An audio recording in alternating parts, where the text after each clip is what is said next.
ఇప్పుడు మళ్ళా మీ భూమే కొట్టేస్తానంటున్నాడు. మొన్న మీరు చూశారు మీ ఊరు పక్కనే ఒంటెమిట్ట ఒక చేనేత కార్మికుడు భూమి సర్వే నెంబర్ మార్చేశాడు. తిరిగాడు, అడుక్కున్నాడు, లంచాలు ఇచ్చాడు, ఎవరూ పట్టించుకోలేదు.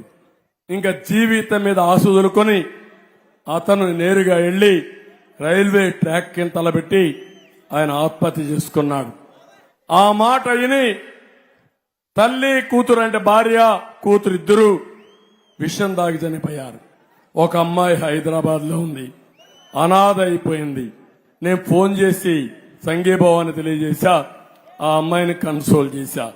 కానీ ఒక పని చేశా, నేను ఒకటే చెప్పాను, కనీసం మీ తండ్రి చనిపోయాడు, నీకు ఇబ్బందులున్నాయి, మళ్ళీ నేను వస్తానే ఆ 4 ఎకరాలకు మీకు ఇప్పించే బాధ్యత నాది. అంతవరకు నీకు ఒక 5 లక్షల రూపాయల ఆర్థిక సహాయం చేస్తాను, పార్టీ పరంగా బాగా చదివిస్తా. తండ్రి లేడు కాబట్టి భయపడద్దు, చదువుకోమన్నాను. నేను అడుగుతున్నా, ఎంతమంది ఈ మార్గ అనాథలైపోతున్నారు? ఈరోజు ఇక్కడ ముస్లిం సోదరులు ఉన్నారు. ఎన్డీఏలో నేను ఆ రోజు ముఖ్యమంత్రిగా ఉన్నప్పుడు అబ్దుల్ కలాంని ప్రెసిడెంట్ ఆఫ్ ఇండియా చేయడానికి కృషి చేసిన పార్టీ తెలుగుదేశం పార్టీ. నంద్యాల పక్కూరులో అబ్దుల్ సలీంని దొంగగా బ్లేమ్ చేసి వేధించి చంపేసిన పార్టీ ఈ వైఎస్ఆర్ కాంగ్రెస్ పార్టీ. అవునా కాదని అడుగుతున్నా. ఎంత భయంకరమైన హత్య అది. ఆయన భయపడి చనిపోవాలనుకున్నాడు. భార్య పోలీసులు బెదిరించారు, నువ్వు చనిపోతే నీ భార్యను వేధిస్తావంటే ఈ దుర్మార్గులు ఏం చేస్తారో ఆలోచించి భార్య భర్త ఇద్దరు చనిపోవాలనుకున్నారు. 2 పిల్లలుంటే ఈ పిల్లలు నాదులైపోతారు, మనం అన్యాయం చేస్తాం అనుకుని భార్య భర్త పిల్లలు 4 డిసైడ్ చేసుకుని రైల్వే ట్రాక్ మీద తీసుకుపోయి పిల్లల్ని కట్టేసి భార్య భర్త తలబెట్టి చచ్చిపోయారంటే ఏమైనా ఆలోచిస్తారా మీరు అడుగుతున్నా. ఇంత క్రూరమైనటువంటి హత్య, భయంకరంగా మనిషి చనిపోతాంగానే నలుగురిని తీసుకుపోయి ట్రైన్ కింద పెట్టి కట్టేసి చనిపోయారంటే ఎంత మెంటల్ గా టార్చర్ అయ్యాడు, ఎంత మెంటల్ ప్రిపేర్ అయ్యాడు. ఆ బ్రతుకులు మీకు కావాలన్నా ఈ ఊర్లో అని మిమ్మల్ని అడుగుతున్నా. ఇక్కడనే మైదుకూరులో ఒక ముస్లిం సోదరుడు ఆస్తి లాగేసుకుంటే ఎక్కడెక్కడో తిరిగాడు, ఎవరో సమాధానం కూడా చెప్పే పరిస్థితులు లేరు. నిన్ననే నందికొట్కూరులో ఒక అమ్మాయి నమాజ్ చేసి ఇంటికొస్తే దారిలో శ్రీనివాసులుడు అనేవాడు ఆ అమ్మాయి బుర్కా తీసి నువ్వు దొంగవని చూపిస్తే, కాదు నేను పోయింది నమాజ్కి పోయాని చెప్తే వినకుండా అవమానిస్తే ఆ కుటుంబ సభ్యులు అడిగితే వాళ్ళని దౌర్జన్యం చేసి కొట్టిన వ్యక్తులు, వీళ్ళు చెప్పుతో కొట్టిన వ్యక్తులు. ఈ రౌడీజాన్ని మీరు సహిస్తే ఏమవుతామని మిమ్మల్ని అడుగుతున్నా. అందుకే నేను మిమ్మల్ని అందరినీ కోరుతున్నా, ఈ రోజు నేను తీసుకొచ్చినటువంటి మేనిఫెస్టో మీరు ఒకసారి చూస్తే ఇది రాబోయే రోజుల్లో మీ అందరి జీవితాల్లో వెలుగు తీసుకురావడానికి, మార్పు తీసుకురావడానికి, సకల జనుల కోసం అందరిని ఆదుకోవడానికి నేను ఎన్నికల మేనిఫెస్టో తీసుకొచ్చానని చెప్పి నేను మీకు తెలియజేస్తున్నా. అందులో సూపర్ 6 ఉంది. మా ఆడబిడ్డల కోసం తీసుకొచ్చా. 1500 రూపాయలు నెలకు ఆర్థిక సహాయం చేసే బాధ్యత నాది. తల్లికి వందనం కింద ఎంతమంది పిల్లలుంటే అంతమందికి 15,000 రూపాయలు చొప్పున ఇచ్చే బాధ్యత నాది. ధరలు పెరిగాయి, 3 వంట గ్యాస్ సిలిండర్లు ఇచ్చే బాధ్యత మాది. ఆర్టీసీ బస్సుల్లో ఉచిత ప్రయాణ సౌకర్యం ఏర్పాటు చేసే బాధ్యత మాది. ఈ 4 కార్యక్రమాలే కాకుండా డాక్రా సంఘాలకు 10 లక్షల వరకు రుణాలు లేనివి, వడ్డీ లేని రుణాలు ఇచ్చి వాళ్ళని ఆదుకుంటా. అదే కాదు, నా ఆలోచన ఒకటి, సంక్షేమ కార్యక్రమాలు ఇస్తాం. అదే సమయంలో మిమ్మల్ని ఆర్థికంగా పైకి తేవడానికి చేపనివ్వడమే కాదు, చేపను పట్టుకోవడానికి ఏమేం కావాలో ఇచ్చి నేర్పించే విధానానికి శ్రీకారం చుడతానని చెప్పి మీ అందరికీ తెలియజేస్తున్నా. ఇక్కడ పిల్లలున్నారు. పిల్లలు మీకు అందరికీ ఒకటే ఆమె, జాబు రావాలంటే